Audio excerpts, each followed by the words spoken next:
Sa komprehensibong gabay na ito, ihahatid namin ang mahalagang September 2025 schedule para sa mga SSS pensioner kasama ang mga mahalagang deadline, mga bagong patakaran at mga kinakailangang hakbang na dapat gawin ng mga senior citizen. Manatiling informed tungkol sa inyong pension benefits at alamin kung anong mga hakbang ang kailangan ninyong gawin upang masiguro ang walang tigil na pension disbursement. Kumusta kayong lahat? Salamat sa pagsama ninyo sa amin.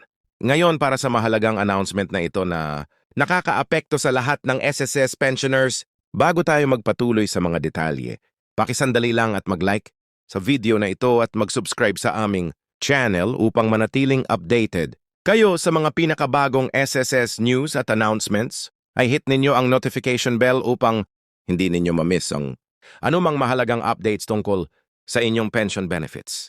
Ngayon, pinag-uusapan namin ang isang kritikal na usapin na nakakaapekto sa lahat ng Social Security System, pensioners lalo na tungkol sa Setyembre 225 schedule at mga mahahalagang aksyon na kinakailangan ng SS Administrasyon. Ang Social Security System ay kamakailan lang nag-implement ng ilang mga pagbabago at mga requirements na dapat malaman ang lahat ng mga pensioner upang masiguro ang tuloy-tuloy na pagtanggap ng kanilang mga benefits. Simulan natin sa pinakapresyong na usapin. In-announce ng SSS ang mandatory verification process para sa lahat ng pensioners na magsisimula sa Setyembre 2.25. Ang initiative na ito ay naglalayong ma-update ang pensioner database at masigurado na ang mga benefits ay tamang na i-distribute sa mga eligible recipients. Ang iyong verification process ay na-digitalize upang gawing mas convenient para sa aming mga senior citizens. Pero may mga provision din para sa mga mas gusto ng traditional methods. Para sa mga nagtatanong tungkol sa specific schedule, inorganize ng SSS ang verification process ng alphabetically upang ma-manage ng efficient ang malaking bilang ng mga pensioners.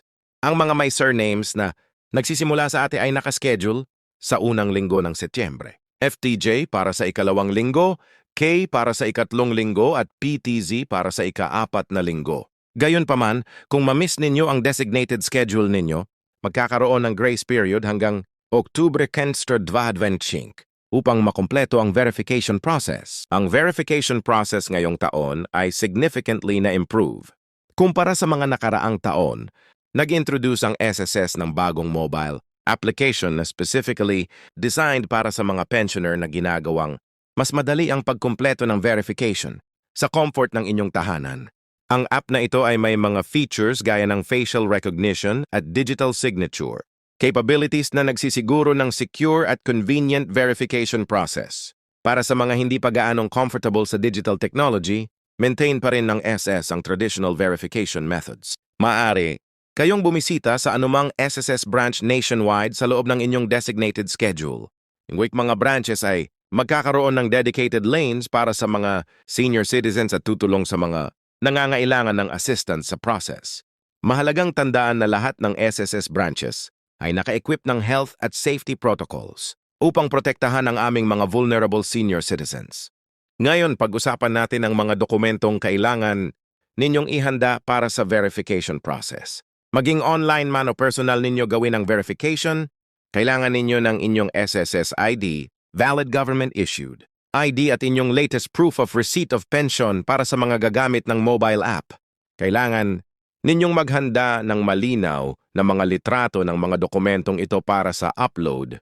Nag-introduce din ang SSS ng bagong requirement ngayong taon ang proof of residence na dated within the last 3 months na maaaring utility bill o barangay certification. Binigyang diin ng SSS ng verification process na ito ay crucial para sa pagmamaintain ng integrity ng pension system. Nakakatulong ito na maiwasan ng fraudulent claims at masiguro na ang mga benefits ay tamang na i-distribute sa mga legitimate pensioners. Habang mukhang additional task ito para sa aming mga senior citizens, mahalagang maintindihan na ang prosesong ito ay ultimately nakakapagprotekta sa inyong interest at sa sustainability ng pension system. Isa pang significant announcement ay tungkol sa pension disbursement. Schedule para sa Setyembre 225, nag-implement ang SSS ng bagong sistema upang masiguro ang mas smooth na distribution ng pension benefits. Sa halip na usual na single-day release, Ang mga pension ay distribute na ngayon sa loob ng 5 araw upang maiwasan ang system overload at masiguro na lahat ng pensioners ay makatanggap ng kanilang benefits ng walang technical issues. Para sa mga pensioners na tumatanggap ng benefits through bank accounts, magsisimula ang disbursement sa Embre 1 to 5.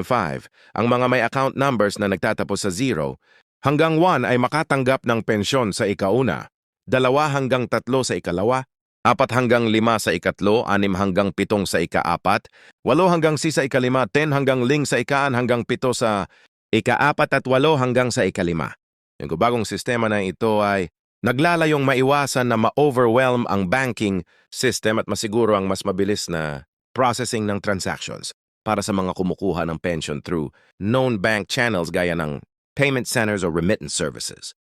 Magsisimula ang distribusyon sa Setyembre 625, pinipayuhan ng SS ang mga pensioners na mag-check sa kanilang preferred payment centers para sa specific schedules at requirements. Recommended na magdala ng multiple valid IDs kapag kinukuha ang pensyon upang masiguro ang smooth na transaction.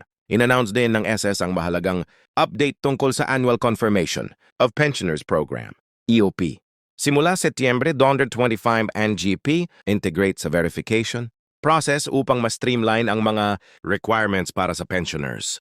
Ibig sabihin nito na ang pagkumpleto ng verification ninyo sa Setyembre ay kasama na rin ang requirement ninyo para sa taon na magtitipid sa inyo ng extra trip or process. Para sa mga pensioners na nakatira abroad, gumawa ng special provisions ang SSS upang ma-accommodate ang inyong situation. Maaari ninyong kumpletuhin ang verification process through Philippine embassies at consulates o through bagong online verification system na specifically designed para sa overseas pensioners.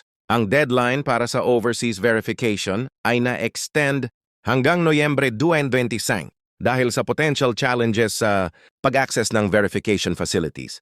Mahalagang adresa ng mga bagong benefits at adjustments na magiging effective sa Setyembre 2.25. Nag-implement ang SS ng ilang mga improvements upang mas mapaglingkuran ang aming mga senior citizens. Una, may enhanced medical reimbursement, program na nagbibigay ng additional coverage para sa mga common age-related medical conditions. Maaari na ngayong i-claim ng mga pensioners ang hanggang 80% ng kanilang medical expenses para sa specified conditions, subject sa certain limits at requirements. Nag-introduce din ang SSS ng bagong caregiver allowance para sa mga pensioners na nangangailangan ng regular assistance. Yang additional benefit na ito ay naglalayong tumulong sa mga seniors na nangangailangan ng support sa kanilang daily activities. Upang maging qualified, kailangan ng mga pensioners na magsumiti ng medical certificate mula sa accredited physician na nagsasabing kailangan ng regular caregiving assistance. Para sa mga pensioners na physically capable pa at interested sa productive activities, nag-launch ang SSS ng bagong program na tinatawag na Senior Entrepreneurs.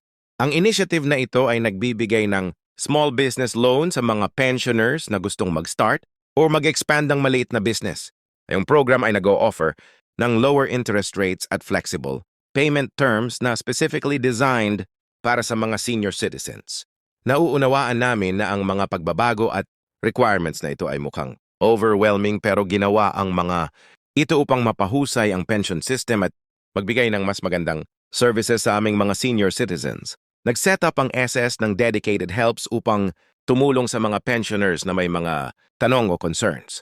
Tungkol sa mga bagong developments na ito, maaari kayong tumawag sa kanilang hotline numbers mula Lunes hanggang Biyernes 8 hanggang 5 ng hapon upang makausap ang mga trained representatives na makakatulong sa inyo sa proseso.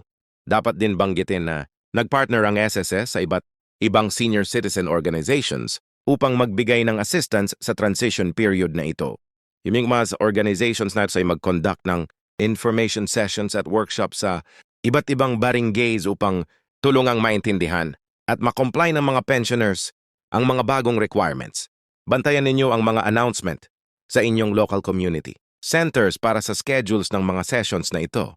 Kinikilala ng SS na ang ilang pensioners ay maaaring makaharap ng mga challenges sa pagkumpleto ng requirements na ito, lalo na ang mga may mobility issues or health concerns.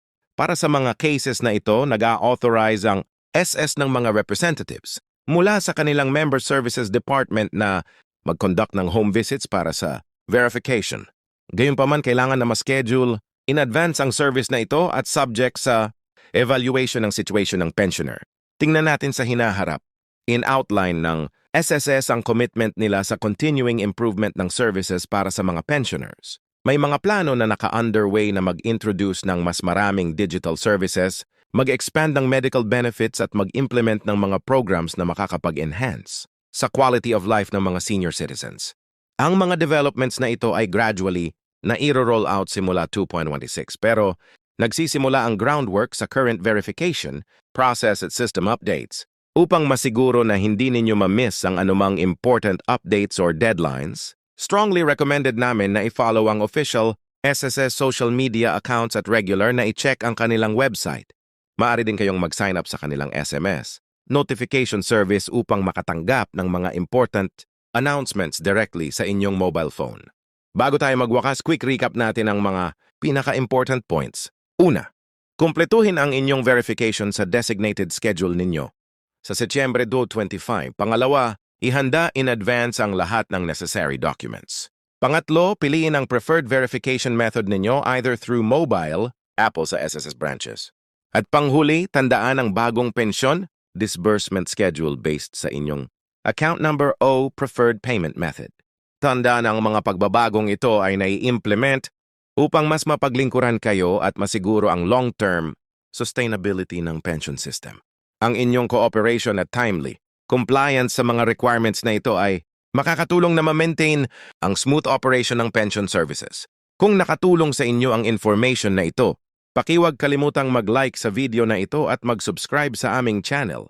Regular kaming nagpo-post ng updates tungkol sa SS benefits, requirements at iba pang important information para sa mga pensioners.